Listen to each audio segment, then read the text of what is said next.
بسم اللہ الرحمن الرحیم۔ شروع اللہ کے نام سے جو بڑا مہربان نہایت رحم والا ہے۔ تمام دوستوں کو السلام علیکم۔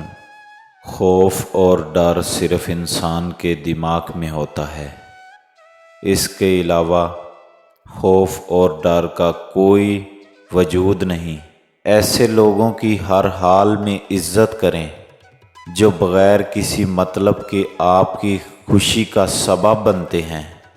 جب ہمارے موجودہ حالات ہمارے خیالات کے مطابق نہیں ہوتے تو ہم انہیں مشکلات کا نام دے دیتے ہیں۔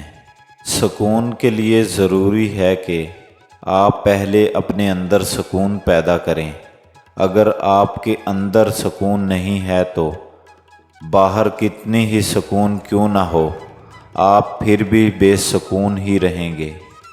میں اس شخص سے 10 قدم آگے چلتا ہوں جس کا میں نے پیچھا کرنا ہوتا ہے۔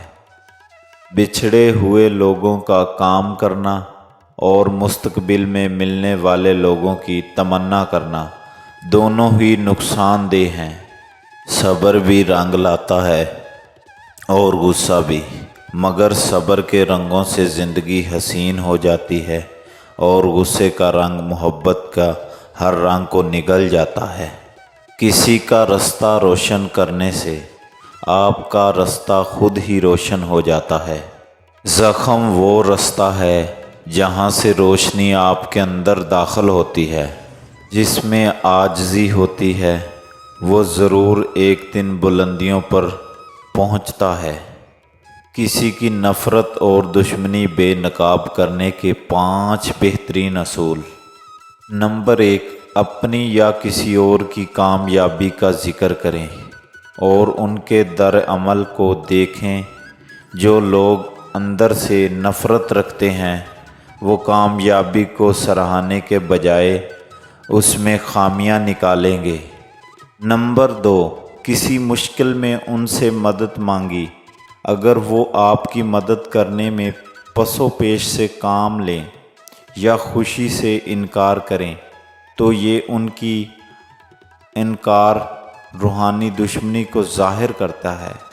سچے دوست مشکل میں مدد کرتے ہیں جبکہ دشمن دور رہتے ہیں یا خاموش تماشائی بن جاتے ہیں۔ نمبر 3، کسی اور شخص کی تعریف کریں اور ان کی رائے معلوم کریں۔ اگر وہ فوراً منفی بات کرنا شروع کر دیں یا حسد کا مظاہرہ کریں تو یہ ان کی خفیہ دشمنی کی علامت ہے۔ نمبر 4، جب آپ پر کوئی مشکل آئے تو ان کا رویہ دیکھیں۔ حقیقی دوست یا دشمن کی پہچان ہو جاتی ہے۔ نمبر 5، جو بار بار مذاق میں آپ پر طنز کرے اور مذاق میں آپ پر باتیں کریں وہ آپ کے دشمن ہیں۔